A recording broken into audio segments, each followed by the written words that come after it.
Hello അസ്സലാമലൈക്കും, welcome back. എല്ലാവർക്കും നമ്മുടെ പുതിയൊരു വീഡിയോയിലേക്ക് സ്വാഗതം. അപ്പോൾ ഇന്നത്തെ നമ്മുടെ റെസിപ്പി വെറും 10 മിനിറ്റിൽ തയ്യാറാക്കാൻ പറ്റിയിട്ടുള്ള നല്ലൊരു അടിപൊളി ഡെസേർട്ടാണ് കേട്ടോ. ഈ ഡെസേർട്ട് ഒരു പക്ഷേ എല്ലാവർക്കും അറിയായിരിക്കും, ഇതൊരു ഇറ്റാലിയൻ ഡെസേർട്ടാണ് കേട്ടോ. അപ്പോൾ നമ്മുടെ നാട്ടിലുള്ള ഇൻഗ്രീഡിയൻസ് വെച്ചിട്ട് വളരെ പെട്ടെന്ന് നമുക്ക് ഈ ഒരു ഡെസേർട്ട് തയ്യാറാക്കിയെടുക്കാം. അപ്പോൾ ഈ ഒരു ഡെസേർട്ട് എങ്ങനെയാണ് ഉണ്ടാക്കുന്നതെന്ന് നോക്കാം. അതിനു മുൻപ് നമ്മുടെ ചാനൽ ആരെങ്കിലും ആദ്യമായിട്ട് കാണാണ്, നിങ്ങൾക്ക് എൻ്റെ ചാനൽ ഇഷ്ടമാവാന്നുണ്ടെങ്കിൽ പ്ലീസ് ഇപ്പോൾ തന്നെ ഒന്ന് സബ്സ്ക്രൈബ് ചെയ്തേക്കാം. സബ്സ്ക്രൈബ് ചെയ്യുമ്പം ആ തൊട്ട് താഴെ കാണുന്ന കുഞ്ഞു ബെൽ ബട്ടൺ കൂടെ ക്ലിക്ക് ചെയ്ത് കഴിഞ്ഞാൽ ഞാനിടുന്ന വീഡിയോസ് നിങ്ങൾക്ക് നോട്ടിഫിക്കേഷനായിട്ട് ലഭിക്കുന്നതായിരിക്കും. അതുപോലെ എൻ്റെ വീഡിയോ ഇഷ്ടമായാലും ഒന്ന് ലൈക്ക് ചെയ്തേക്കണേ. അപ്പോൾ ഈ ഒരു ഡെസേർട്ട് ഉണ്ടാക്കാൻ നമുക്ക് ആദ്യം തന്നെ ക്രീം ചീസ് എങ്ങനെയാണ് ഉണ്ടാക്കുന്നതെന്ന് നോക്കാം. നിങ്ങൾക്ക് വേണമെങ്കിൽ ഇത് കടയിൽ നിന്നും വാങ്ങിക്കാൻ കിട്ടും കേട്ടോ. അപ്പോൾ നമ്മൾ കടയിൽ നിന്ന് വാങ്ങിക്കുന്നതിനേക്കാളും എത്രയോ നല്ലത് വീട്ടിൽ തന്നെ ക്രീം ചീസ് ചെയ്തെടുക്കുന്നതാണ്. ആദ്യം തന്നെ ഒരു പാക്കറ്റ് പാൽ ഒരു പാത്രത്തിലോട്ട് പൊട്ടിച്ച് വയ്ക്കുക. 1/2 ടീസ്പൂൺ വിനാഗിരിയും കൂടെ ചേർത്ത് നല്ലോണം ഒന്ന് മിക്സ് ചെയ്ത് കൊടുക്കുക. ഇനി നമുക്കിതൊന്ന് ചൂടാക്കി എടുക്കാം കേട്ടോ. ഇത് ചൂടാവുന്ന ആ ഒരു ടൈമിൽ തന്നെ പാൽ ഇതുപോലെ പിരിഞ്ഞ് വരാൻ വേണ്ടി തുടങ്ങും കേട്ടോ. പാൽ നല്ലോണം അങ്ങ് പിരിഞ്ഞ് വന്നു കഴിഞ്ഞാൽ ഫ്ലെയിം ഓഫ് ചെയ്ത് കൊടുക്കുക. എന്നിട്ട് ഇതൊരു അരിപ്പയിലിട്ടിട്ട് ഒന്ന് അരിച്ചെടുക്കുക. അതിൻ്റെ ആ ഒരു വെള്ളമൊക്കെ ഒഴിവാക്കിയിട്ട് ഇതൊരു അരിപ്പയിലിട്ട് അരിച്ചെടുക്കുക.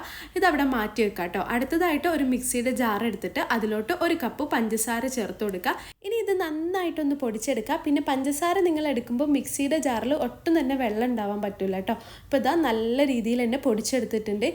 ഈ ഒരു ടൈമിൽ നമ്മൾ നേരത്തെ മാറ്റി വെച്ചിട്ടുള്ള ചീസും കൂടെ ചേർത്ത് കൊടുക്കുക. ഞാനിത് മൊത്തമായിട്ടും ഇതിലോട്ട് ചേർത്ത് കൊടുക്കുന്നുണ്ട് കേട്ടോ.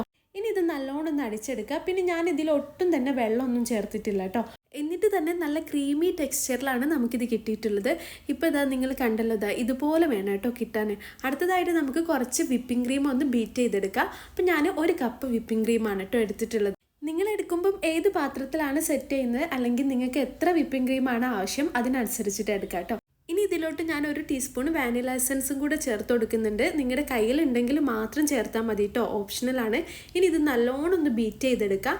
ക്രീമൊക്കെ നല്ലോണം അങ്ങ് ബീറ്റായി കഴിഞ്ഞാൽ ഇതിലോട്ട് കുറച്ച് മിൽക്ക് മെയ്ഡ് ചേർത്ത് കൊടുക്കുക. നമ്മളിങ്ങനെ മിൽക്ക് മെയ്ഡ് ചേർക്കുമ്പം നല്ലൊരു ടേസ്റ്റ് ആയിരിക്കും കേട്ടോ ഈ ഒരു ഡെസേർട്ടിന് ഉണ്ടാവുക. നിങ്ങളുടെ കയ്യിലുണ്ടെങ്കിൽ മാത്രം ചേർത്താൽ മതി.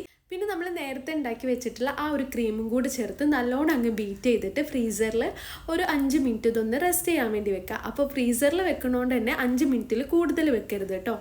പിന്നെ ഈ ഒരു ഡെസേർട്ട് ഉണ്ടാക്കുമ്പോൾ ഇല്ലേ, മിൽക്ക് മെയ്ഡിന് പകരം നിങ്ങൾക്ക് വേണമെങ്കിൽ എഗ് യോക്ക് എടുത്തിട്ട് അതിൽ കുറച്ച് പഞ്ചസാര പൊടിച്ചതും കൂടെ മിക്സ് ചെയ്തിട്ട് ഡബിൾ ബോയിൽ ചെയ്തെടുത്ത് ഒരു ക്രീമി ടെക്സ്ചറിലായിട്ട് ഇതുപോലെ ചേർത്ത് കൊടുക്കുക കേട്ടോ. മിൽക്ക് മെയ്ഡിന് പകരം ആ ഒരു എഗ് യോക്കിൻ്റെ ക്രീം ചേർത്ത് കൊടുക്കുക.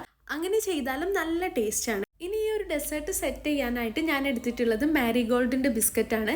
സാധാരണ ഈ ഒരു ഡെസേർട്ട് ഉണ്ടാക്കുമ്പം ലേഡീസ് ഫിംഗർ ബിസ്ക്കറ്റാണ് എടുക്കുക. പിന്നെ നമ്മുടെ നാട്ടിൽ കിട്ടാത്തതുകൊണ്ടാണ് മാരിഗോൾഡ് എടുത്തത് കേട്ടോ. പിന്നെ ഈ ഒരു മാരിഗോൾഡിന് പകരം നിങ്ങൾക്ക് വേണമെങ്കിൽ റസ്ക് വെച്ചിട്ടും ചെയ്യാം.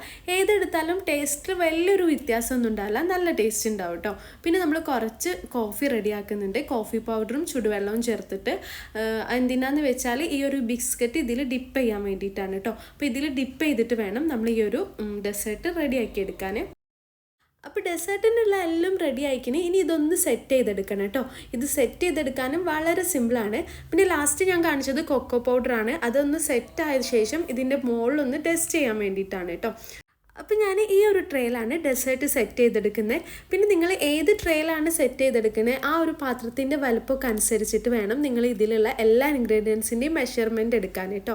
ഇനി ഫസ്റ്റ് ലെയറായിട്ട് നമുക്കിതിൽ ബിസ്ക്കറ്റ് വെച്ച് കൊടുക്കാം. അപ്പോൾ ഈ ഒരു കോഫിയിൽ ഒന്ന് ഡിപ്പ് ചെയ്തിട്ട് വേണം കേട്ടോ ബിസ്ക്കറ്റ് വെച്ച് കൊടുക്കാൻ. അപ്പോൾ ഞാൻ 2 ലെയറായിട്ട് ബിസ്ക്കറ്റ് വെച്ച് കൊടുക്കുന്നുണ്ട്.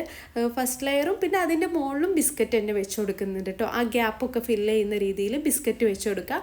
പിന്നെ അടുത്തതായിട്ട് നമ്മൾ നേരത്തെ മാറ്റി വെച്ചിട്ടുണ്ടായിരുന്ന ആ ഒരു വിപ്പിംഗ് ക്രീം ഇപ്പോൾ ഫ്രിഡ്ജിലൊക്കെ വെച്ച് നല്ലോണം സെറ്റായി വന്നിട്ടുണ്ട്. അത് ഇതിൻ്റെ മുകളിലോട്ടൊന്ന് ഒഴിച്ചു കൊടുക്കാം കേട്ടോ.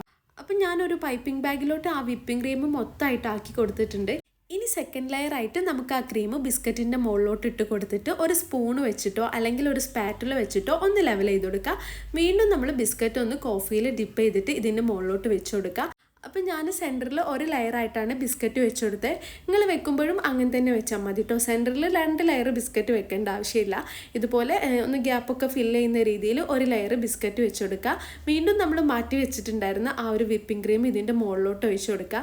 ഈ ഒരു ക്രീമിലാണ് കേട്ടോ ഇതിൻ്റെ ഒരു ടേസ്റ്റ് ഇരിക്കുന്നത്. ഇനി ഞാൻ നേരത്തെ പറഞ്ഞ പോലെ തന്നെ അതിൻ്റെ ആ ഒരു മുകൾ ഭാഗം ഒരു സ്പൂൺ വെച്ചിട്ട് ഒന്ന് ലെവൽ ചെയ്ത് കൊടുക്കുക കേട്ടോ. എന്നിട്ട് ഫ്രിഡ്ജിലാണെങ്കിൽ ഒരു 4 മണിക്കൂർ ഒന്ന് സെറ്റ് ആവാൻ വേണ്ടി വെക്കുക. ഇനി നിങ്ങൾ വെക്കുന്ന ഫ്രീസറിലാണെന്നുണ്ടെങ്കിൽ 1 മണിക്കൂർ ഒന്ന് സെറ്റ് ആവാൻ വേണ്ടി വെച്ചാൽ മതി കേട്ടോ. ഇപ്പോൾ ഇതാ ഞാനിത് ഫ്രിഡ്ജിലോട്ട് വെക്കുന്നുണ്ട്. അങ്ങനെ 4 മണിക്കൂറിന് ശേഷം നമ്മളിതെടുത്തപ്പം അത്യാവശ്യം നല്ല രീതിയിൽ തന്നെ സെറ്റായി വന്നിട്ടുണ്ട്. പിന്നെ ഈ ഒരു ഡെസേർട്ട് സെറ്റായ ശേഷം മാത്രമാണ് കൊക്കോ പൗഡർ ഡസ്റ്റ് ചെയ്ത് കൊടുക്കേണ്ടത്. അപ്പോൾ ഞാനിവിടെ 1 ടീസ്പൂണ് കൊക്കോ പൗഡർ ഒന്ന് ഡസ്റ്റ് ചെയ്ത് കൊടുക്കുന്നുണ്ട് കേട്ടോ. കൊക്കോ പൗഡർ ചേർത്തതിന് ശേഷം വേണമെങ്കിൽ മാത്രം ഒരു 5 മിനിറ്റ് ഫ്രിഡ്ജിൽ വെച്ച് ഇതൊന്ന് തണുപ്പിച്ചെടുക്കാം കേട്ടോ. അങ്ങനെ ഇതാ വെറും 10 മിനിറ്റ് കൊണ്ട് നമ്മുടെ ഇറ്റാലിയൻ ഡെസേർട്ട് ആയിട്ടുള്ള തിരാമിസു ഇവിടെ റെഡി ആയിട്ടുണ്ട്. ഈസി അല്ലേ ഇത് ഉണ്ടാക്കാൻ? നിങ്ങൾക്ക് ഈ വീഡിയോ കണ്ടപ്പോൾ തന്നെ മനസ്സിലായിട്ടുണ്ടാവുമല്ലോ. നമ്മുടെ വീട്ടിൽ വിപ്പിംഗ് ക്രീമൊക്കെ ഉണ്ടെന്നുണ്ടെങ്കിൽ നമുക്ക് എളുപ്പത്തിൽ ചെയ്തെടുക്കാൻ പറ്റിയിട്ടുള്ള നല്ല ടേസ്റ്റി ആയിട്ടുള്ള ഒരു ഡെസേർട്ടാണിത്. അത് മാത്രമല്ല, വീട്ടിൽ പെട്ടെന്നൊരു ഫംഗ്ഷനൊക്കെ നടക്കുകയാണ്, അല്ലെങ്കിൽ പെട്ടെന്നൊരു ഗസ്റ്റൊക്കെ വരാണെങ്കിൽ അവർക്കൊരു സർപ്രൈസ് ആയിട്ട് കൊടുക്കാൻ പറ്റിയിട്ടുള്ള നല്ലൊരു ഡെസേർട്ടാണിത്. പിന്നെ ഈ ഒരു ഡെസേർട്ട് ഉണ്ടാക്കാൻ വളരെ കുറഞ്ഞ സമയം കുറഞ്ഞ ഇൻഗ്രീഡിയൻസും മാത്രം മതി കേട്ടോ. അപ്പോൾ നിങ്ങളുടെ വീട്ടിൽ കുട്ടികളൊക്കെ ഉണ്ടെങ്കിൽ അവർക്ക് എന്തായാലും ഒറ്റ തവണയെങ്കിലും ഇതൊന്ന് ഉണ്ടാക്കി കൊടുത്തു നോക്കുക. എന്നിട്ട് എനിക്ക് ഫീഡ്ബാക്ക് അറിയിക്കുക. ഇൻഷാ അല്ലാ ഇന്നത്തെ നമ്മുടെ വീഡിയോ ഇത്രയേ ഉള്ളൂ. നല്ലൊരു വീഡിയോ ആയിട്ട് അല്ലെങ്കിൽ നല്ലൊരു വ്ലോഗായിട്ട് നമുക്ക് വീണ്ടും കാണാം. Take care. Bye bye.